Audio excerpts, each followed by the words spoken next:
So to finish up section 3.5, we need to talk about the two remaining types of asymptotes. They are horizontal asymptotes and slant asymptotes. We've already talked about vertical asymptotes. So let's get through horizontal asymptotes.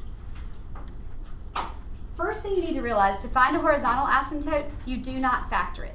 In fact, the problem needs to be distributed, not factored. You cannot find them if it's factored. You have to have it distributed. So before you factor. And the nice thing about horizontal asymptotes is that you don't have to do any work to find them. You can just look at the problem and tell where they are. That's the really nice thing. There are three different things that can happen. The first thing, and this is what your book is calling case 1, the first thing is that the highest power will be in the bottom. The degree of the bottom is higher than the top. That's what this is trying to tell you. If the highest power is in the bottom,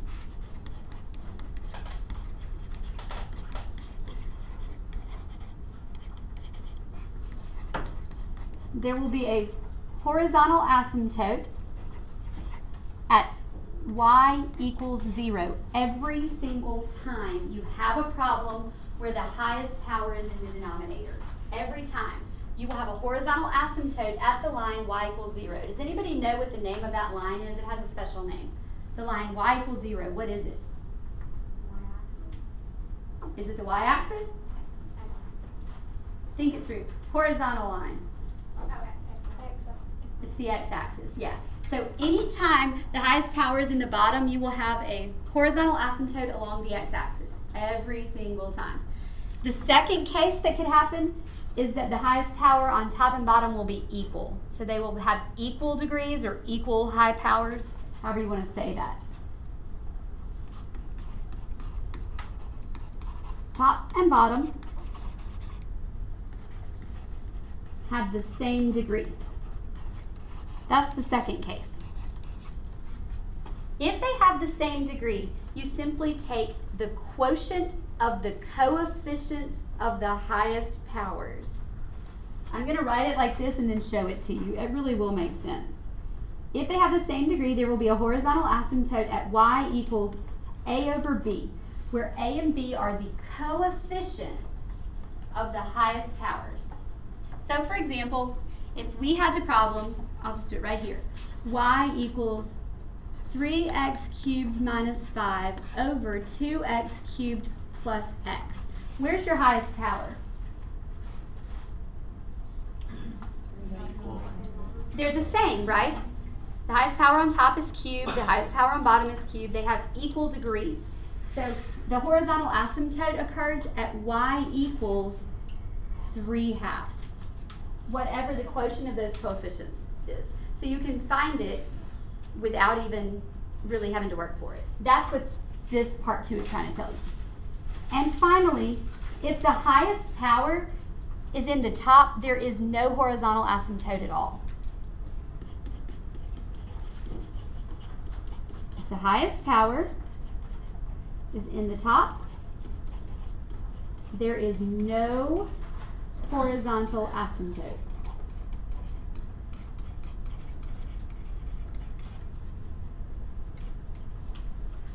And we'll pause and let everybody take note of that. Now let's take a look at these three, and all we're going to do is find the horizontal asymptotes. That's all. Because we're finding horizontal asymptotes, we don't even have to bother to see if they'll factor.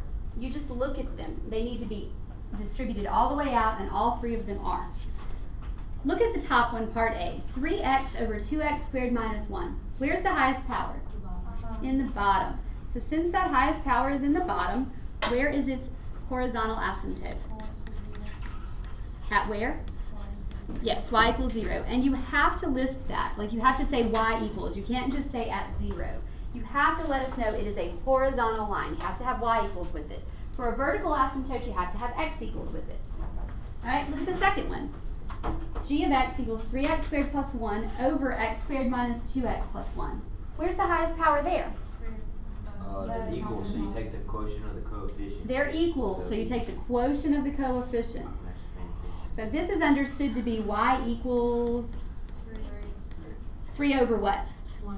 1. Yeah, that's 3 over an understood 1, which reduces to just 3.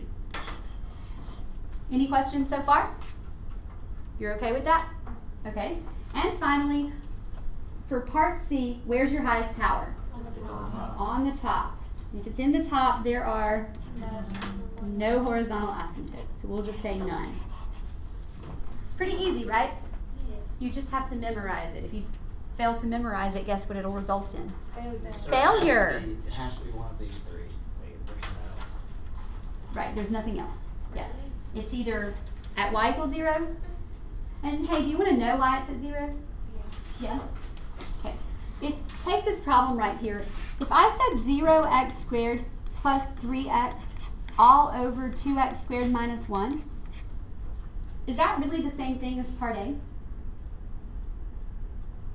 Yeah. Am I allowed to add a 0x squared to something? Yes. Sure, what's 0x squared? 0. It's just like adding a 0, and 0 doesn't change anything. But if you look at it as a 0x squared, and now you can see that the powers are equal, what's the quotient of the coefficients? Y equals 0 over 2, which is just 0. That's where it comes from. It's really this rule, the case 2 rule, but it's a special case of it, where the leading coefficient of the top is 0. It's kind of neat. I Same think. thing for the none, you can't divide by 0. The same thing for the none, yeah, because you can't divide by 0. If you put a 0x cubed on the bottom, that would be 1 over 0, which would be undefined. So they're just kind of special cases of each other, but it's easier if you just have them memorized separately. Got it? Okay. Then now we need to talk about slant asymptotes. I'll kind of talk you through it and then let you take some notes on it. There are 3 types of lines. There are vertical lines, horizontal lines, and slanted lines.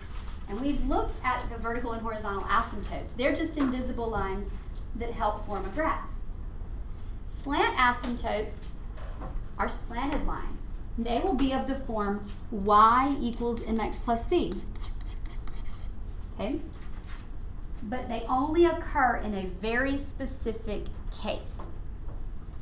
First off, to have a slant asymptote, you cannot have a horizontal. You can't have both. You either have a horizontal or a slant or none. But you cannot have horizontal and slant together. You can have vertical and slant, and you can have vertical and horizontal, but horizontal and slant will never be in the same graph together. Got it? Here's why. A graph has a slant asymptote only if the power on top is 1 more than the bottom.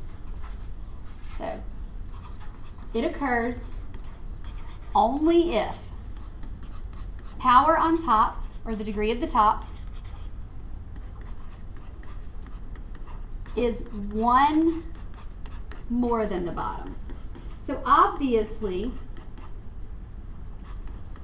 there are no horizontal. Why? Where's the highest power? It's on top. So we know there's no horizontal asymptote because the power is higher on top. But if it's only 1 higher than the bottom, exactly 1 higher, then it will have a slant asymptote. That's when you'll have slants. To find slant asymptotes, you simply divide the bottom into the top using long or synthetic division, but you ignore the remainder.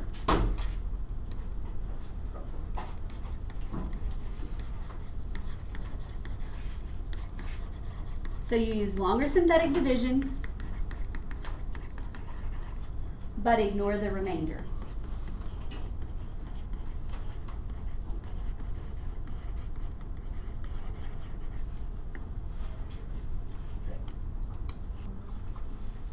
Okay, so to find the slant asymptote of this function, f of x equals 3x cubed plus 2x squared plus 2 all over x squared minus 1, we're going to have to use long division. But first, are we sure that it has a slant asymptote? Yes. We are, because the highest power on top is a 3, but the highest power on bottom is a 2. When the highest power on top is 1 more than the bottom, you know you have a slant asymptote. Long division is where we take the denominator and divide it into the numerator, inserting zeros where we need to. So I have a 3x cubed plus 2x squared plus 0x plus 2. So that's just our basic setup. And I know most of you have probably forgotten long division, so we want to make sure that we talk through it really carefully here. You ask yourself, what is 3x cubed, the first thing here, divided by the first thing here? What is 3x cubed divided by x squared? 3x? Okay, you might have heard it this way instead. Instead of thinking of it as division, look at the first thing out here. What can I multiply that by to make it equal the first thing here? 3x, right? If I multiply an x squared by a 3x, I have 3x cubed. That's what goes up here. So that's going to be the first part. So I know my slant asymptote is going to start with y equals 3x plus or minus something. So we're already halfway there. Then you take this thing that you've chosen and put up here and you multiply it by all three of these. 3x times x squared is 3x cubed. 3x times 0x is 0x squared. 3x times negative 1 is negative 3x. Then do you remember what you do? You draw a line and change your signs. You subtract. You draw a line and change your signs. So change, change, change. Then you tally them up, and the first thing should cancel every time. If it doesn't, you've done something wrong. Then we have 2x squared plus 3x, and then you bring down the plus 2 so that you have 3 more, and you start over. You do it again. You ask yourself, what do I need to multiply positive x squared by to equal positive 2x squared? 2. A positive 2. We okay with that? So a positive 2 times x squared, a positive 2 times 0x, and a positive 2 times a negative 1. Then you draw a line and change your signs. Change, change, change. And that leaves us with 3x plus 4. What is this called? The remainder. It gets ignored. You ignore the remainder. Your slant asymptote occurs at whatever you've got up here, and it should be a line. Y equals mx plus b. So we have a slant asymptote at y equals 3x plus 2. That's how you find slant asymptotes. Now I'm going to go ahead and warn you, some of you are not going to do well with this division. And it's only really a 2-step process because you're going to have an mx and a b basically every time. You may need to YouTube and watch again how to graph this. So you may need to go get on YouTube or whatever, Google it, and get some extra practice on long division. If you need help, come see me in the mornings. So that's slope intercept. Yes. When you're finished finding the slant asymptote, it should be in slope intercept form, always.